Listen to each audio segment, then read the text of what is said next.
M के times news में आपका स्वागत है। मैं हूं एम के आजाद।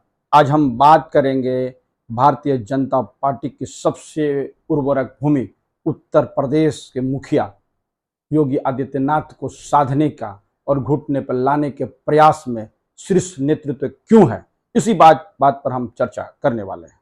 जी हाँ, आपको सुनकर थोड़ा अजीब लगे, लेकिन हम आपको धीरे धीरे सब कुछ बताएंगे और इस वीडियो को देखने के बाद आपको यकीन हो जाएगा, निश्चित तौर पर भारतीय जनता पार्टी की शीर्ष नेतृत्व योगी आदित्यनाथ को साधने का और उसे घुटने पर लाने का तमाम प्रयास जरूर कर रही है।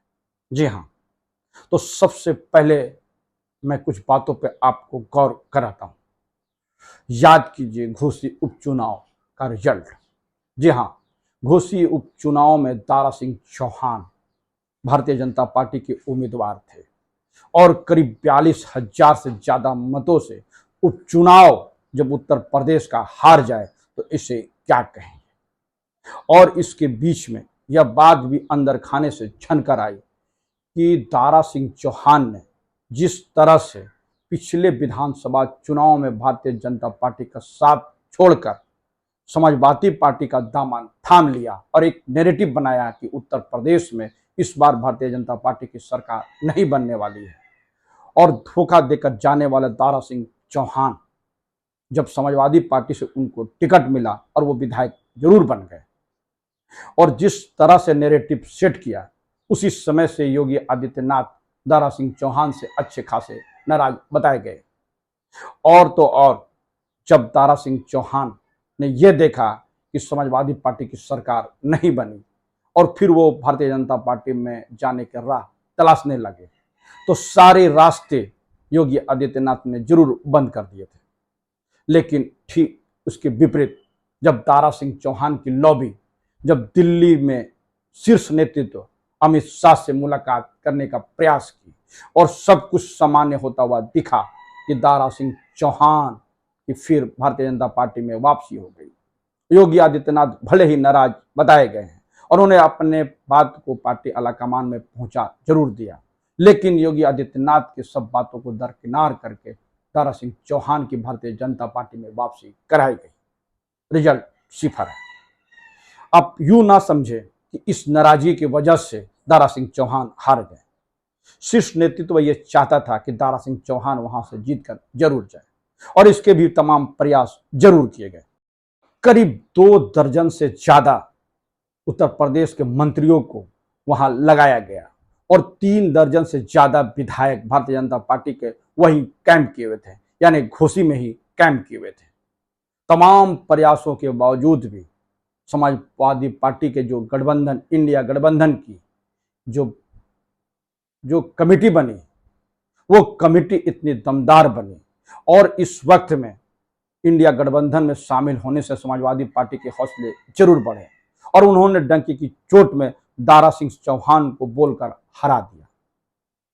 अंदर खाने की बातों पर यकीन करें तो योगी आदित्यनाथ खुश नजर आ रहे थे, लेकिन यह क्या, इन तमाम चीजों के बावजूद भी दारा सिंह चौहान के मंत्री बनने की कवायदें पूरी तरह से गर्म हो गई।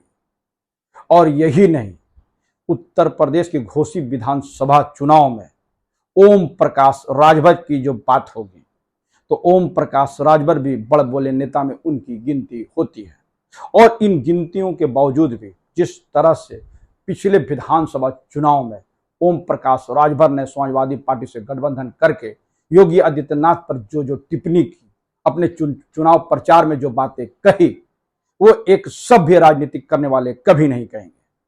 और यह सब कुछ उत्तर प्रदेश की जनता और पूरे भारत की जनता ने जरूर देखा। ये कुछ सब कुछ उत्तर प्रदेश की जनता ने तो जरूर देखा, लेकिन यह क्या, यह भी क्या हुआ। और जिस तरह से समाजवादी पार्टी की सरकार उत्तर प्रदेश में नहीं बनी, तो ओम प्रकाश राजभर की उसी तरह आत्मा छटपटाने लगा और महत्वाकांक्षी छटपटाने लगा। उसके अंदर की जो व्यवस्थाएं हैं वो छटपटाने लगा। जिस तरह दारा सिंह चौहान का अंदर खाने की छटपटाहट, उसी तरह ओम प्रकाश राजभर की भी अंदर की छटपटाहट, बेचैनी बढ़ती चली गई।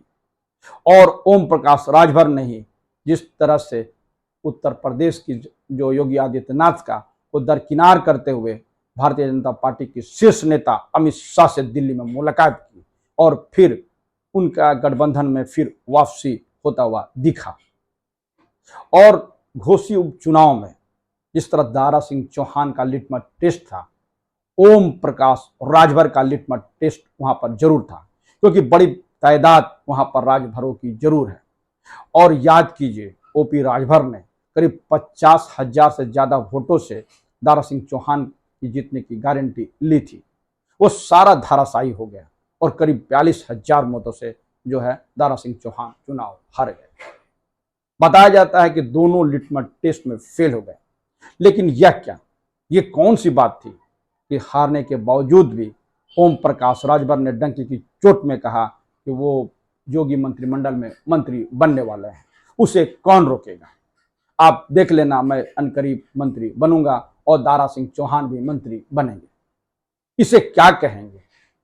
एक तरह से ओम प्रकाश राजभर राजनीतिक गलियारों पर जिस तरह से उथल पुथल की राजनीति से गुजर रहे हैं, और दारा सिंह चौहान तो हारे हुए पीयूष बल्ब हैं, उनको मंत्रिमंडल में जगह की क्या आवश्यकता है या क्या औचित्य है, यह आसानी से समझ सकते हैं। उत्तर प्रदेश में यदि विधायकों का लिस्ट देखा जाए भारतीय जनता पार्टी के, तो एक से एक दिग्गज जरूर नजर आएंगे। तो क्या उत्तर प्रदेश में सभी योग्य भारतीय जनता पार्टी के नेताओं को दरकिनार करके दारा सिंह चौहान हारे हुए खिलाड़ी को मंत्रिमंडल में जगह की क्या आवश्यकता भारतीय जनता पार्टी को हो चले। या यह बातें क्या योगी आदित्यनाथ के खिलाफ नहीं जा रही है?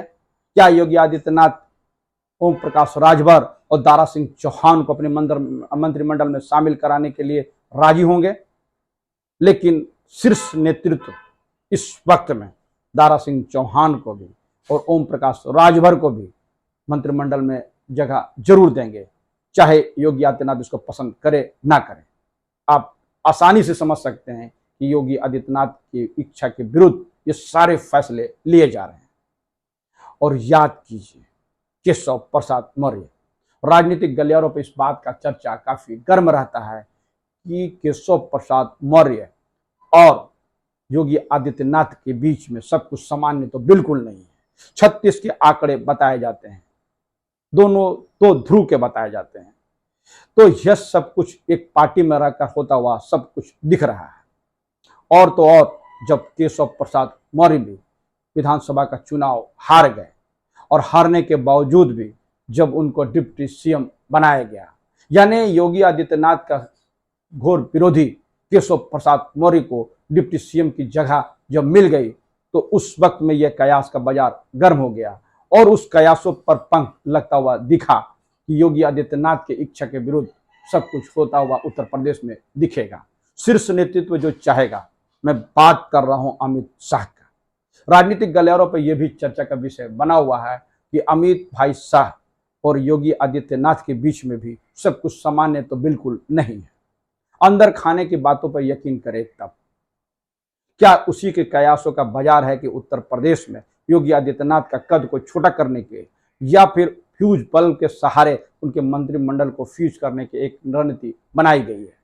यह सब कुछ योगी आदित्यनाथ भली भांति समझ रहे हैं।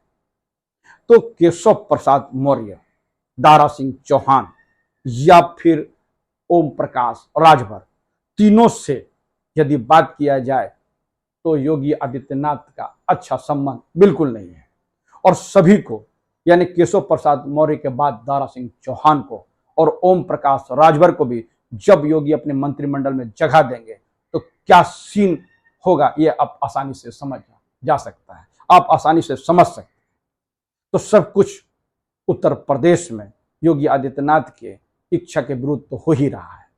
और याद कीजिए, राजनीतिक गलियारों पे इस बात का भी चर्चा है कि जब वर्तमान के जो डीजीपी हैं और मुख्य सचिव है, जब उनका तबादला हुआ था, जो बदले गए थे, तो उस वक्त में उत्तर प्रदेश के मुखिया योगी आदित्यनाथ की पूछ नहीं हुई थी, यानी उनको बिना पूछे ही उनको डीजीपी और मुख्य सचिव बनाया गया। यह भी राजनीतिक गलियारों पर चर्चा का विषय बना हुआ था। और यही नहीं, बड़ा दिलचस्प यह नजारे हैं कि जब राज्यपाल बदलने की बात आई तो जितने लोग हैं खासकर केशव प्रसाद मौर्य और डिप्टी सीएम पाठक, ये सारे लोग ने जब शीर्ष नेतृत्व से भेंट किया, उन्होंने कहा कि राज्यपाल यदि बदला जाए उत्तर प्रदेश से तो गुजरात लॉबी का भी होना चाहिए। यह बात वो लोग क्यों कहें, यह भी आप आसानी से समझ सकते हैं। और बताया जाता है कि नितिन पटेल को संभव है कि उत्तर प्रदेश का नया राज्यपाल बनाया जाए। एक तो भारतीय जनता पार्टी को यह डर सता रहा है कि इंडिया गठबंधन के बनने के बाद नीतीश कुमार को संभव उत्तर प्रदेश से किसी विधानसभा से लोकसभा से चुनाव लड़ाया जाएगा और इसके काट के रूप में भले उसके पास अनुप्रिया पटेल मौजूद हो, लेकिन नीतीश कुमार के बड़े कद के आगे अनुप्रिया पटेल का कद छोटा पड़ जाएगा। और इसी को साधने के लिए राज्यपाल में नितिन पटेल, जो पटेलों को अच्छा नेता माना जाता है, उसी कवायद में उन्हें नया राज्यपाल बनाया जाएगा। इसकी भी संभावनाएं बताई जा रही है। तो सवाल यह है कि क्या सिर्फ उत्तर प्रदेश में योगी आदित्यनाथ का कद छोटा करने के लिए, घुटनों में लाने के लिए फ्यूज बल्ब को मंत्रिमंडल में जगह दिया जा रहा है, या बात कुछ और है? अंदर खाने की बातों पर यकीन करें तो समाजवादी पार्टी उत्तर प्रदेश की जो मुखिया है उसको पिछड़ा विरोधी बताने में कामयाब होता हुआ दिख रहा है, क्योंकि आदित्य योगी जी के जो बारे में बात की जा रही है उससे यह स्पष्ट है कि वो उत्तर प्रदेश में पिछड़ों का विरोधी है। क्योंकि केशव प्रसाद मौर्य, दारा सिंह चौहान, ओपी राजभर, इन तीनों से उनका नहीं पटने के पीछे पिछड़ा विरोधी वो हैं, यह बात समाजवादी पार्टी बताने में कामयाब हो गई। और इसी को साधने के लिए भारतीय जनता पार्टी पिछड़ों को 2024 के लिए जरूरी मानते हैं, क्योंकि केशव प्रसाद मौर्य की जो जिस समाज से बिलोंग करते हैं उसकी भी तादाद उत्तर प्रदेश में अच्छी है। चाहे दारा सिंह चौहान की जिस जाति चौहानों की बात किया जाए उसकी भी संख्या अच्छी है और राजभरों की संख्या भी अच्छी है। उत्तर प्रदेश में पिछड़ों को साधने का इससे बढ़िया विकल्प तो बिल्कुल नहीं होगा। एक पंथ दो काज। एक तो उत्तर प्रदेश की योगी आदित्यनाथ की कद को छोटा करके यह भी बताने की कोशिश की जाएगी कि उत्तर प्रदेश में योगी आदित्यनाथ के बिना भी भारतीय जनता पार्टी अपने बलबूते पर जो 80 लोकसभा सीट है तो जीतने में कामयाब हो सकती है। इस तमाम चीजों के बीच एक बात तो स्पष्ट तौर से देखा जा सकता है, चाहे हारे हुए केशव प्रसाद मौर्य को मंत्रिमंडल में जगह हो, डिप्टी सीएम बनाया गया हो, या दारा सिंह चौहान जो बुरी तरह चुनाव हार चुके हैं उनको भी अगर मंत्रिमंडल में जगह मिले, और ओम प्रकाश राजभर जो योगी आदित्यनाथ को कोस कोस कर पानी पी पी कर जो उल्टा सीधा कहें और राजनीतिक मर्यादाओं का उल्लंघन करते हुए जो शब्दों गढ़े हैं, उसके बावजूद भी यदि मंत्रिमंडल में उनको जगह मिलेगा तो इससे क्या कहेंगे? क्या योगी आदित्यनाथ की जो छवि है उसको कमतर आंकने का एक प्रयास मात्र नहीं है? क्या उनकी राजनीति को घुटने के बल पर लाने की राजनीति नहीं है? क्यों फ्यूज बल्ब को मंत्रिमंडल में जगह दिलाकर योगी आदित्यनाथ की बदनामी करने का षड्यंत्र रचा जा रहा है? और सब कुछ भारतीय जनता पार्टी के शीर्ष नेतृत्व के इशारे पर होता हुआ दिख रहा है। और यदि बात करें तो ट्रांसफर पोस्टिंग में भी बड़े पैमाने पर जो है दिल्ली का शीर्ष नेतृत्व बड़े पैमाने पर हस्तक्षेप जरूर करता हुआ नजर आते हैं। यह भी राजनीतिक गलियारों पर चर्चा का विषय बना हुआ है। बड़ा दिलचस्प नजारे हैं। जब केशव प्रसाद मौर्य को भी जब अखिलेश यादव ने चैलेंज देकर चुनाव हरा दी और कहा जाने लगा कि योगी आदित्यनाथ अंदर खाने से जो है केशव प्रसाद मौर्य को हराने का प्रयास में लगे थे, तो उसको भी एक पंख जरूर मिल गया। और तो और दारा सिंह चौहान को जब उनके चाचा शिवपाल सिंह यादव ने चैलेंज करके हरा दिया तो यह बड़ा महत्वपूर्ण हो गया कि ये सब कैसे हो गया। अचानक यूं तो सब कुछ होता हुआ नहीं दिखा। बेशक हम मान सकते हैं कि इंडिया गठबंधन बनने के बाद समाजवादी पार्टी के हौसले बुलंद हैं, लेकिन उपचुनाव में बुरी तरह से हारना भारतीय जनता पार्टी की हताशा के साथ साथ अंदर खाने की लड़ाई की भी साफ साफ इशारे जरूर करता है। तो ये हमारा ये वीडियो कैसा लगा अपने कमेंट्स बॉक्स में जरूर कमेंट्स करें, और जिन्होंने अभी तक हमारे न्यूज़ को सब्सक्राइब नहीं किया उसे निवेदन है कि सब्सक्राइब कर दें। नमस्कार।